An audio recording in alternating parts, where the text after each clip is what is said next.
방금 우리가 함께 공부했던 이론 내용을 바탕으로 우리가 어떻게 지킬 수 있을지 간단한 실습을 저희가 한번 같이 해보도록 할게요.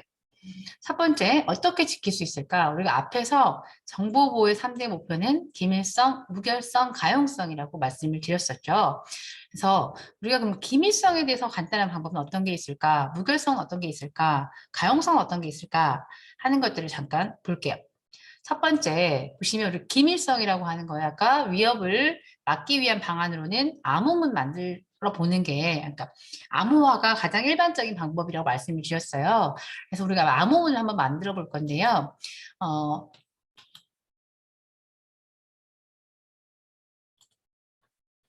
보시면 암호를 하는 방법도 여러 가지가 있어요. 그 중에서 우리가 처음에 고전 암호로서 처음에 암호를 배울 때 가장 많이 배우는 게 뭐냐면 시저 암호 또는 우리가 카이사르 암호라고 얘기를 해요. 카이사르 암호 또는 시저 암호라고 얘기를 하는데 요거는 로마 황제인 카이사르가 그 전쟁 더해서 그 어떤 전략 같은 전술 같은 것들을 안전하게 서로 그 자기 아군들끼리 통신하기 위해 사용했었던 방법이라고 보실 수가 있는데요. 이거는 뭐냐면 알파벳 문자를 다른 문자로 치환하는 거예요. 그래서 일반적으로 봤을 때 알파벳이 우리가 A부터 G까지 26글자가 있잖아요. 이 알파벳들을 서로 다른 문자로 바꾸는 거예요. 보통은 시저 암호 같은 경우는 3칸씩 뒤로서 밀려서 써요. 그러면 A에서 3칸 뒤면은 D가 되겠죠. 그죠? B면 3칸 물으면 E. 이런 식으로 해서 이렇게 뒤로 3칸을 밀려서 써버리게 되면 원래 우리가 쓰려는 단어들을 3칸 밀려 쓰기 때문에 의미 없는 단어가 돼버립니다. 그래서 여러분들 지금 여기 보여드리는 이 사이트로 연결을 하시게 되면 간단하게 암호를 만드는 사이트로 연결이 되실 거예요. 그래서 이 사이트에서 이렇게 저처럼 일반적인 문장, 평문을 작성을 하시고 나서 스타트 버튼을 클릭하시면 이런 식으로 쭉 나오는데 여기 같은 경우에는 원래 카이사르 암호는 3칸 뒤에요. 이게 지금 정식적인 카이사르 암호로 했을 때의 암호문입니다. 그런데 이 카이사르 암호를 응용해가지고요. 어떤 경우는 한 칸 물러서 또는 2칸, 3칸 밀려서 쓰기도 합니다. 그런데 이 암호를 하실 때는 내가 통신하는 그 권한이 있는 사용자와는 키값을 공유해야 되죠. 내가 이 암호에서 2칸을 밀려서 쓸 건지 3칸을 밀려서 쓸 건지 이런 것들이 뭐가 되냐면 우리는 암호화하기 위한 키라고 얘기를 합니다. 그 키를 가지고 하시게 되면은 제가 이제 친구랑 키를 우리가 그럼 3으로 하기로 약속했다라고 하면 제가 이렇게 이런 형태로 데이터를 친구에게 보내는 거예요. 그러면 친구는 이걸 받아서 다시 어때요? 원래 이 문장으로 만들어야 되겠죠. 이걸 다시 이 문장으로 만들기 위해서는 우리가 아까 여기서 이렇게 3칸을 밀려서 써가지고 이렇게 했으면 다시 할 때는 마이너스 3을 하면 돼요. 3칸씩 앞으로 당기면 다시 원문이 나오는 거예요. 우리가 이런 거를 이렇게 3칸을 해서 의미 없는 문장을 만드는 걸 암호화라고 하는 거고 여기를 복호화라고 하는 거죠. 여러분도 한번 해보시면 될 것 같아요. 그래서 이 사이트에 접속하셔가지고 작성을 해보시게 되면 간단하게 암호문을 만들어 보실 수가 있습니다. 그래서 꼭 이게 아니어도 친구랑 나는 정말 비밀 대화를 해야 되겠다라고 하면 미리 야, 우리 카이사를 암호로 하자, 대화를 하자. 우리 키는 이번에 5로 하자라고 약속을 하고 서로 대화를 하시게 되면 아마도 다른 친구들이 아무리 훔쳐봐도 내용을 알 수가 없겠죠. 그래서 이런 방법으로 암호도 만들어 보실 수가 있습니다. 다음에는 무결성인데요. 무결성이라고 하는 거는 정보의 정확성이죠. 누군가가 수정하면 안 되기 때문에 수정되지 못하도록 또는 수정됐는지를 확인하기 위한 방법을 지금 한번 해보겠습니다. 그래서 여기서는 파일에 대해서 제가 해시를 만들어 볼 건데요. 아까 해시라고 하는 거는 아주 긴 길이든지 짧은 길이든지 간에 고정 길이의 어떤 코드를 만들어내는 거라고 말씀을 드렸었어요. 그리고 글자 한 글자만 바뀌어도 코드 값이 굉장히 많이 달라지는 거다라고 말씀을 드렸었죠. 그래서 파일에 대해서 해시를 만들어 보기 위해서 일단은 여러분들이 메모장을 일단 띄우세요.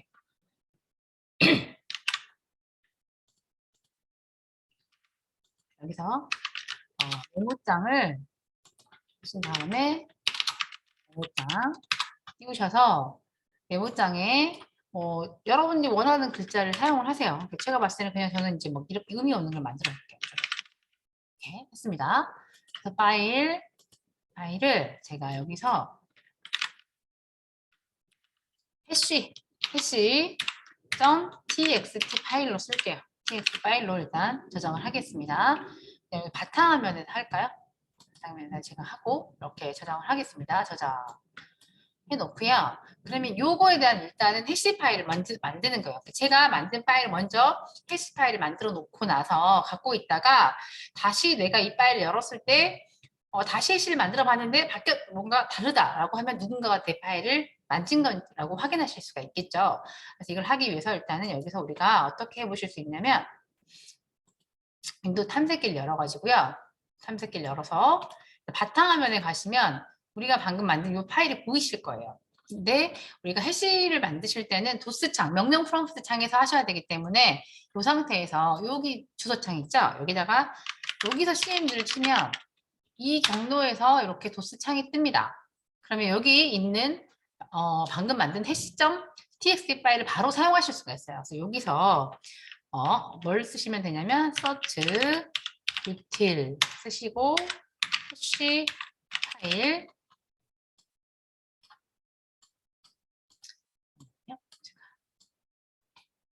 해시 파일 쓰시고 그다음에 해시.txt 파일을 MD5라고 하는 거는 해시 코드를 만든 여러 가지 알고리즘 중에 하나예요. 그걸 MD5라고 하는 알고리즘을 가지고 해보겠다라는 뜻입니다. 그렇게 하시면 이런 식의 해시 코드가 만들어졌어요. 그럼 이걸 제가 보관하고 있다가 나중에 뭐 며칠 지나서 내 컴퓨터에서 혹시나 내 파일이 뭐 수정됐나? 누가 바꿔버렸나라고 하는 걸 확인하고 싶으시면 다시 한번 해보시면 되는데 제가 일단 한번 수정을 해볼게요. 여기서 이렇게 많은 거예요. 좀 A 한 개를 지워볼게요. 티도 안 나죠, 우리가 봤을 때는. 제가 하나 방금 지웠는데 잘 모르실 거예요. 티가 안 나는 상황인데 그러면 이거 바뀌었나 안 바뀌었나 어떻게 확인할 수 있을까? 여기를 방금 제가 하나를 지운 다음에 저장을 했고요. 여기에 대해서 다시 제가 어떻게 해요? 해시 파일을 만들어 보는 거죠. 만들면 어때요? 지금 제가 A 한 개를 지웠는데 이렇게 달라졌습니다. 그래서 원래는 이거였는데 다시 똑같은 파일을 해봤더니 이게 됐네? 누군가가 내 파일을 고쳐버렸구나. 우리 지금 이렇게 보셨을 때는 A가 어때요? 굉장히 많은 A였기 때문에 지금 한 개를 지웠어도 어때요? 우리는 그냥 육안으로는 알 수가 없어요. 누가 고쳤는지 안 고쳤는지. 그렇지만 해시 파일을 해보시게 되면 이렇게 누군가가 내 파일을 수정했네? 라고 확인하실 수가 있는 거죠. 그죠? 요게 이제 무결성에 대한 어떤 우리가 확인하실 수 있는 방법이라고 보시면 됩니다. 그래서 파일 내용이 수정된 경우에는 해시 값이 동일하지 않기 때문에 변경 여부를 확인할 수가 있는 겁니다. 이렇게 해서 해시를 만들어 보실 수가 있고요. 그 다음에 이번에는 가용성인데요. 아까 말씀드렸죠. 가용성 공격 사례 중에 내 아이디나 패스워드를 도용해서 내가 접속하지 못하는 경우가 있어요. 그런 경우가 있기 때문에 저희는 가급적으로 가용성에 대한 피해를 막기 위해서는 어려운 비밀번호를 사용해 보시는 게 좋습니다. 그래서 어려운 비밀번호를 만들고 비밀번호를 자주 바꾸시는 게 중요하시고요. 어려운 비밀번호를 만든다는 얘기는 경우의 수를 많이 붙여주시면 좋아요. 그래서 긴 글자 또는 알파벳, 대문자, 소문자, 특수문자까지 이렇게 하시면 훨씬 더 안전하실 수가 있겠죠. 지금 제가 보여준 이 사이트는 뭐냐면 내가 만든 비밀번호가 얼마나 안전한가 한번 확인해 보실 수가 있는 사이트예요. 그래서 보시면은 저는 지금 제가 사용하는 패스워드를 넣었더니 4년 걸린다고 하더라고요. 푸는데 4년. 짧은 건 아니죠. 그런데 저희 학생들한테 제가 한번 시켜봤더니 막 몇 경년 막 이렇게 해도 되더라고요. 그래서 굉장히 어렵게 만드신 친구들도 있더라고요. 그래서 여러분들이 얼마나 어려운 패스워드를 만드실 수 있는지 이 사이트에 접근하셔가지고 한번 확인해 보셔도 좋을 것 같아요.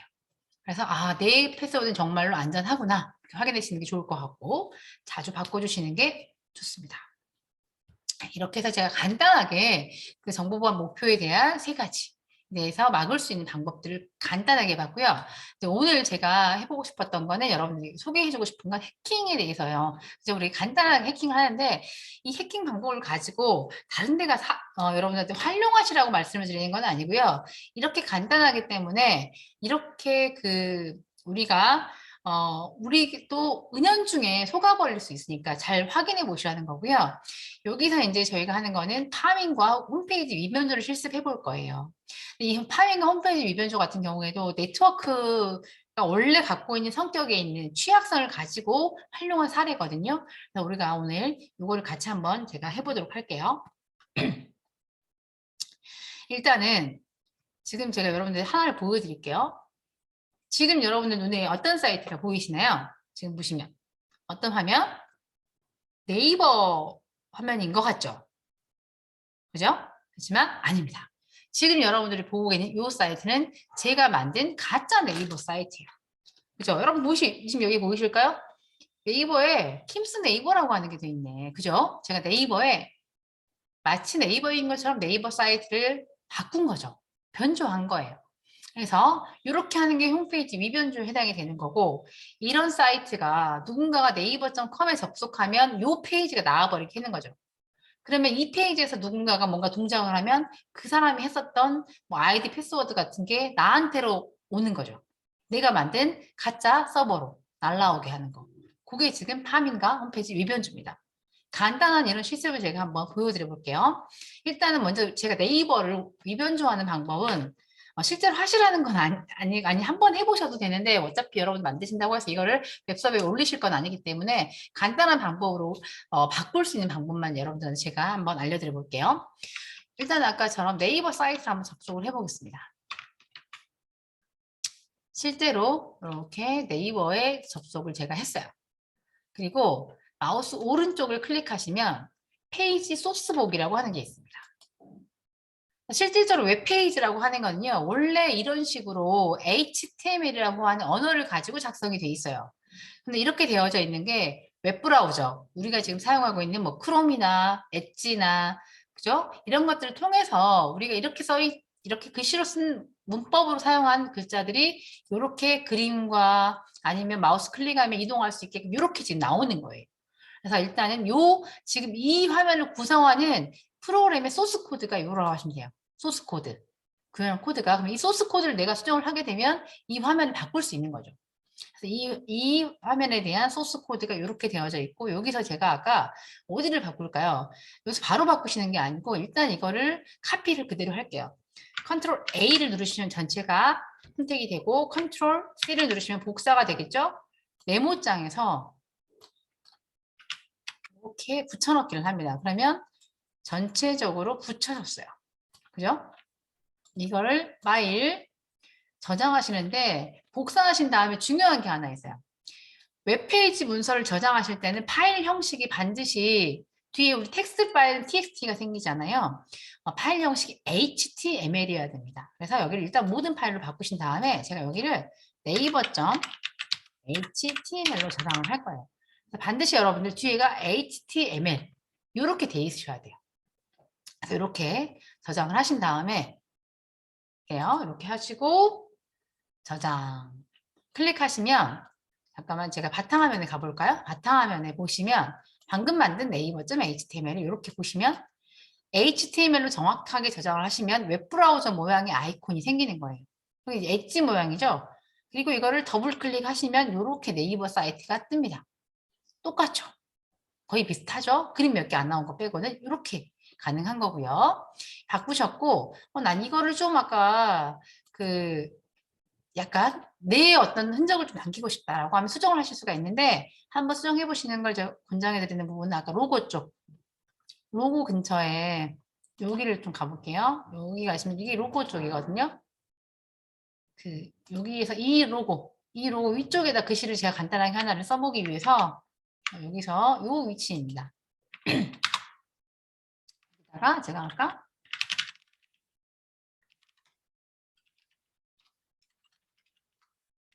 이런 식으로 하실 수가 있고요. 그대로 저장 하신 다음에 다시 브라우저에서 한번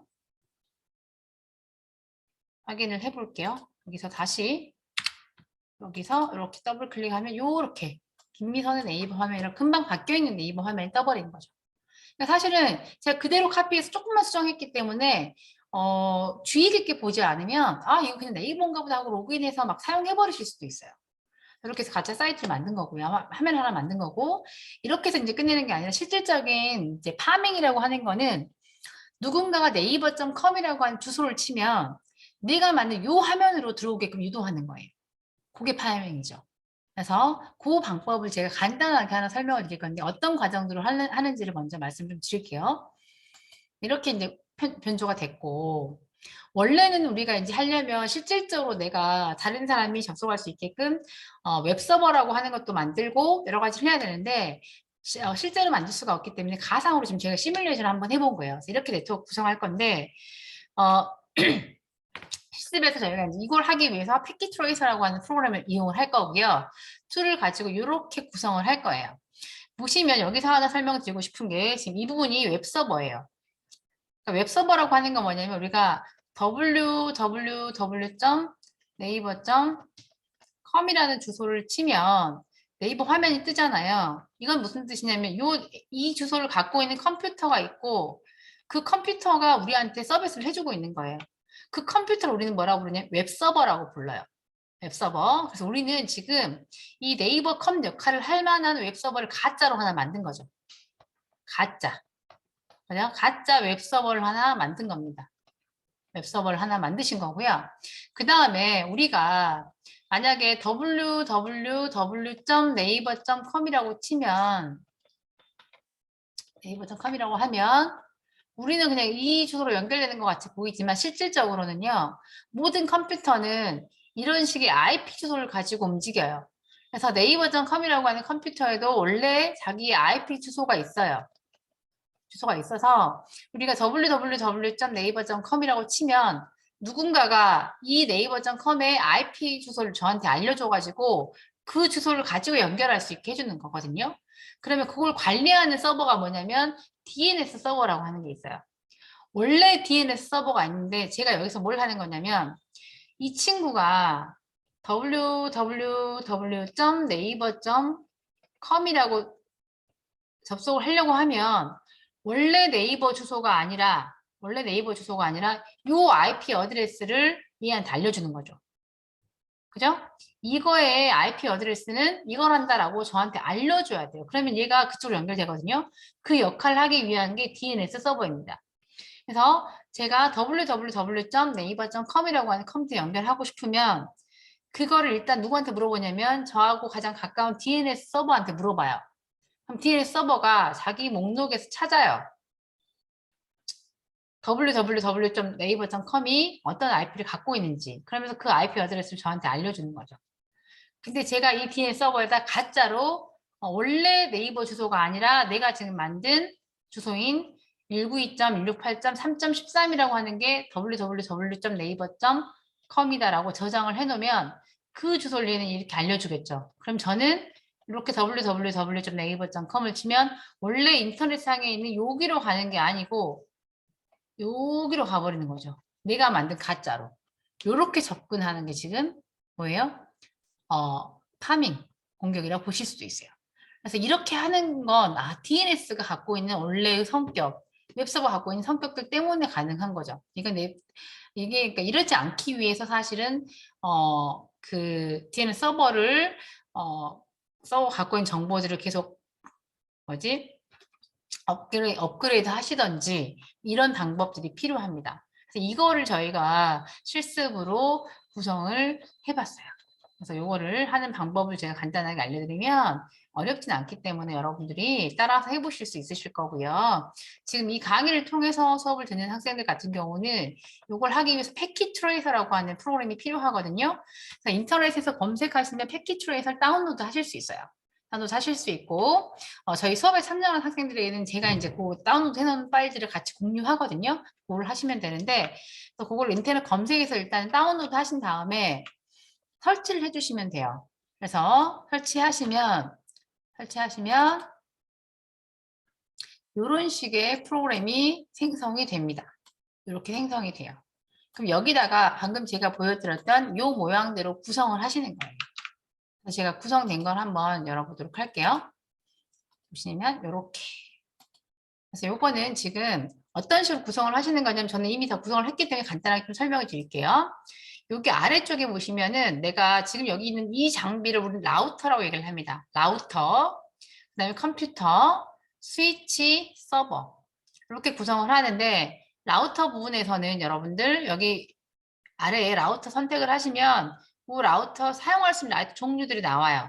그 중에서 오른쪽에서 두 번째 요 제너릭을 클릭하신 다음에 한번 선택하시고 마우스를 이렇게 클릭하시면 이렇게 생깁니다. 그죠? 이렇게 또 한번 클릭해서 또 마우스 모양이 십자가로 바뀌어 있죠? 클릭 하시면 두 대가 올라오는 거예요. 이런 식으로 하셔서 제 화면처럼 구성을 하시면 됩니다.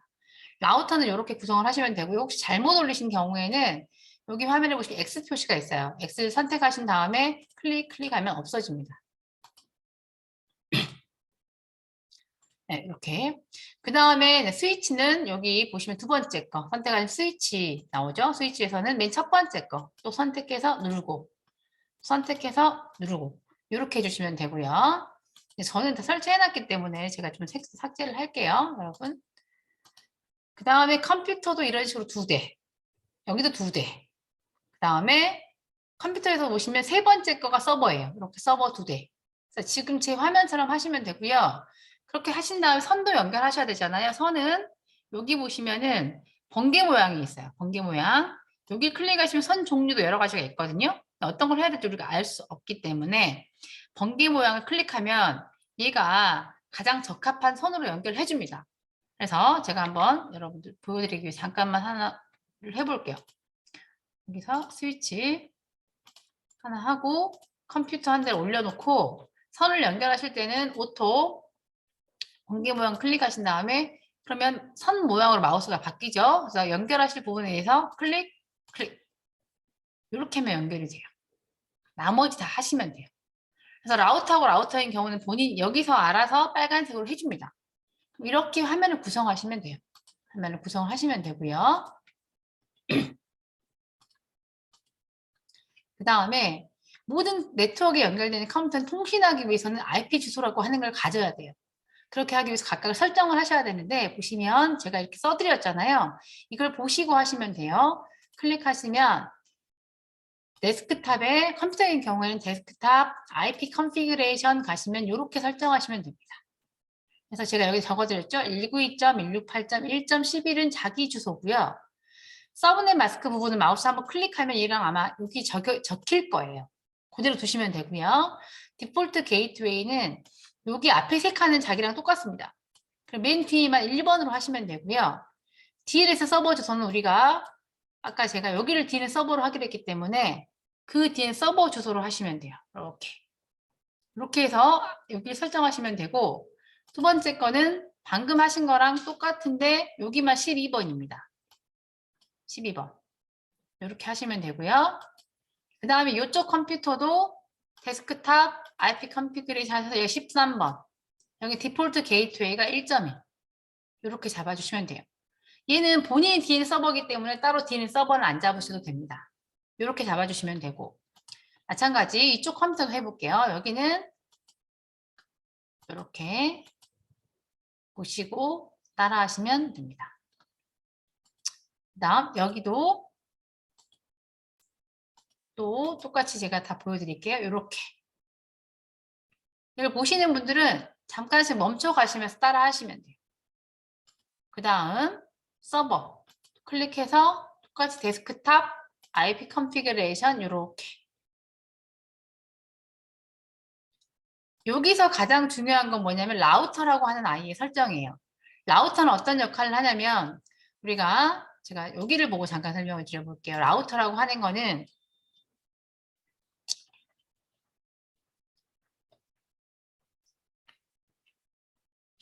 지금 이 네트워크에 문 역할을 하고 있는 친구가 이 라우터예요. 여기 있는 컴퓨터들이 뭔가 정보를 바깥쪽으로 보내기 위해서는 반드시 이 아이를 통해야 됩니다. 그래서 이 친구는 이 다른 컴퓨터들이 보낸 정보를 받아서 얘를 어느 쪽으로 보낼 것인가를 결정하는 역할을 하는 거예요. 그럼 라우팅이라고 얘기를 합니다. 그래서 이 친구가 하는 역할은 얘네들 걸 받아야 되고요. 받은 거를 다른 네트워크로 건네주는 역할을 해야 돼요. 그래서 그런 설정들이 중요해요. 그래서 그걸 설정하는 방법도 여러분 제가 여기서 보여드리면 이쪽 왼쪽에 있는 라우터부터 설정을 해볼게요. 클릭하시면 여기는 일단은 컨피그에 가셔가지고 패스트 이더넷에 이렇게 설정하시면 되는데 먼저 포트 스테이터스에 ON으로 체크를 해주셔야 돼요. ON 체크하시고 이렇게 설정 하실 수 있겠죠? 똑같이 시리얼을 클릭하시고 또 ON 또 이렇게 설정. 그 다음에 이거는 서로 지금 주고받는 역할을 해야 되는데 여기서 다른 곳을 보내기 위해서 하는 게 이제 뭐냐면 라우팅이에요. 라우팅에 가서 스태틱.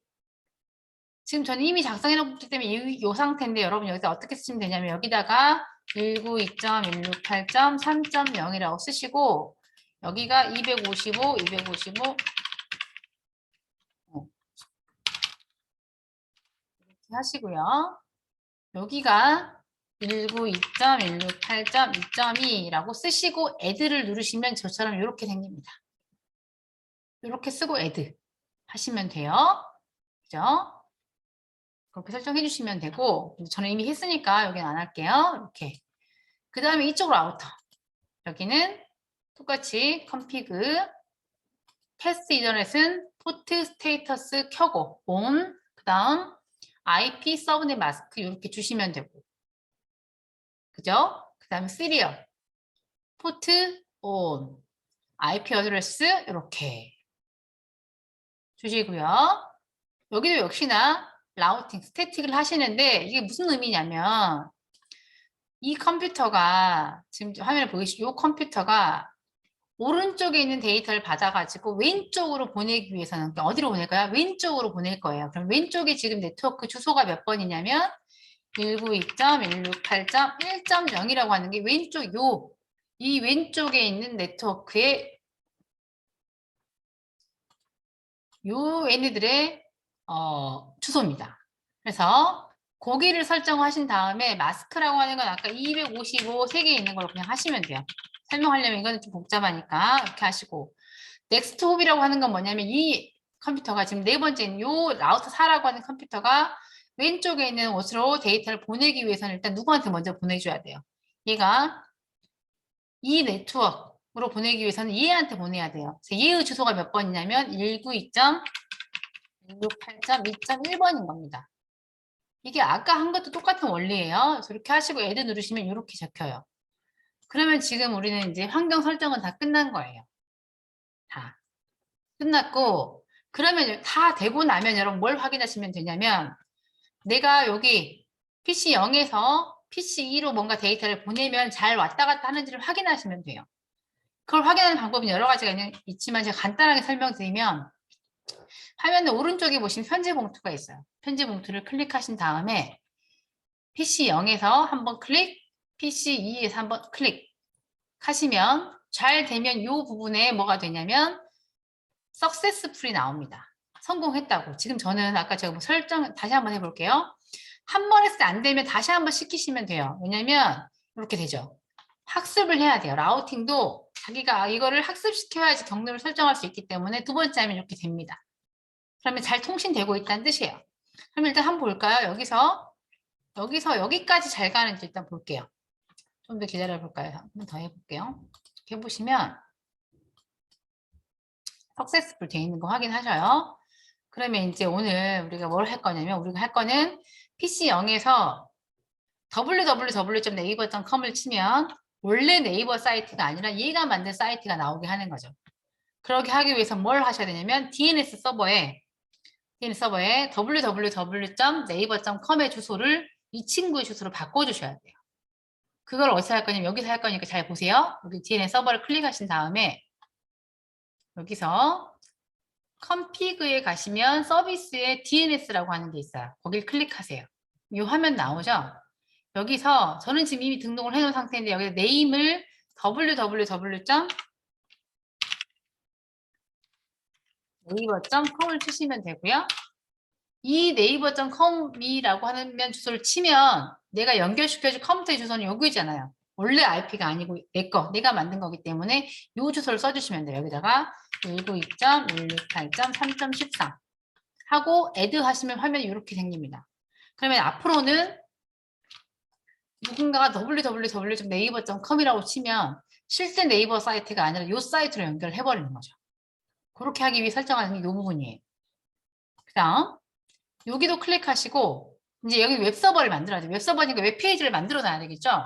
그래서 가짜로 제가 네이버 화면 하나 만들어 놓을 거예요. 그래서 여기서 똑같이 config http 웹서버의 역할은 뭐냐면 맨 처음에 index.html이라고 하는 파일을 만들어 놓으면 www.naver.com이라는 주소를 치면 그 페이지가 맨 먼저 나와요. 그래서 지금 제가 여기를 그냥 naver.kim's 네이버 그리고 아까 만든 네이버 화면으로 올려놓으면 좋은데 그게 너무 길어가지고 지금 여기서는 시뮬레이션만 하고 있는 거여서 다 안 나와요. 그래서 일단 제가 그냥 가짜로 네이버인 것처럼 하나 만들었습니다. 여기서 테스트 하실 땐 영어는 사용하실 수 있는데 한글은 사용할 수 없기 때문에 영어로 한번 여러분 작성해 보시면 돼요. 그래서 index.html에 여러분 이 부분에 그냥 여러분들 쓰고 싶은 대로 써보시면 돼요. 이렇게 해서 지금 제가 가짜로 한 페이지를 만든 거예요. 네이버 화면을 만들어 놨습니다. 그러면 원래 정상적으로 하면 네이버.com이 나와야 되는데 여기를 클릭해 볼게요. 컴퓨터에서 데스크탑에서 웹브라우저를 클릭해 보세요. 그럼 URL에 제가 www.naver.com이라고 치면 짜잔 실제 네이버가 아니라 제가 만든 킴스 네이버가 나와버렸죠. 즉 어디에? 요 웹서버에 연결을 해버린 거예요. 제가 만든 웹서버에 연결해서 그게 나와버리는 거죠. 이렇게 해서 그러니까 정상적인 주소를 나는 쳤지만 실제 네이버 사이트가 아니라 다른 걸로 연결해주고 있어요. 누가? DNS가 그렇게 저장을 시켜놔버렸어요. 이런 식으로 우리가 네트워크에서 DNS 서버가 나를 속인다거나 그죠? 이렇게 되면 원래 의도하지 않은 화면으로 나와버릴 수가 있더라. 지금 이렇게 해본 게 우리가 지금 뭐냐면 홈페이지 위변조와 파밍을 한번 테스트 해본 겁니다. 그래서 이런 것들을 해보실 수가 있고요. 그래서 이건 여러분들한테 제가 오늘 이런 실습을 통해서 여러분들한테 알려드리고 싶었던 것은 이렇게 네트워크에도 약간 취약점을 갖고 있기 때문에 실질적으로 이제 우리가 앞으로 공부할 때는 그거에 대한 구체적인 공부가 필요하고요. 여러분들 입장에서는 어떤 화면에 어떤 사이트에 들어갈 때는 항상 주소를 정확하게 확인하시고 화면도 그냥 비슷하다고 해서 바로 사용하시면 안 되고 진짜로 그 사이트가 맞는지 한번 확인하는 절차 신중하게 잘 보시고 항상 뭔가 내 정보를 줘야 되거나 받아야 되거나 할 때는 그렇게 해보시는 게 좋습니다. 아시겠죠? 그래서 오늘 저희가 이 찾아가는 과학실 통해서 제가 여러분들과 함께 간단하게나마 해킹이라는 게 어떤 거고 그래서 어떤 식으로 해서 우리가 위변조하고 파밍 해볼 수 있는지를 한번 간단한 실습을 했습니다. 그러니까 제가 다시 말씀드리지만 여러분들은 해커를 하라고 해킹을 해보라고 하는 걸 권장하기 위해서 하는 건 아니고 이런 위험성이 있으니까 항상 조심해야 되고 우리는 이것들을 막기 위해서 공부하는 사람이고 여러분들도 이런 분야에 관심을 가지시면 좋을 것 같아요. 그래서 혹시나 이쪽 분야에 관심 있는 친구들은 정보보호학과에 문을 두드려도 좋을 것 같습니다. 이렇게 해서 제가 오늘 여러분들에게 간단하게나마 이렇게 강의를 진행을 했어요. 여러분들 천천히 따라서 한번 해보시면 아마 즐거우실 거예요. 저희가 이제 실제 수업을 했을 때도 굉장히 학생들이 되게 즐거워하고 신기해 하더라고요. 여러분도 즐겁게 실습 수업을 했으면 좋겠습니다. 수고하셨습니다.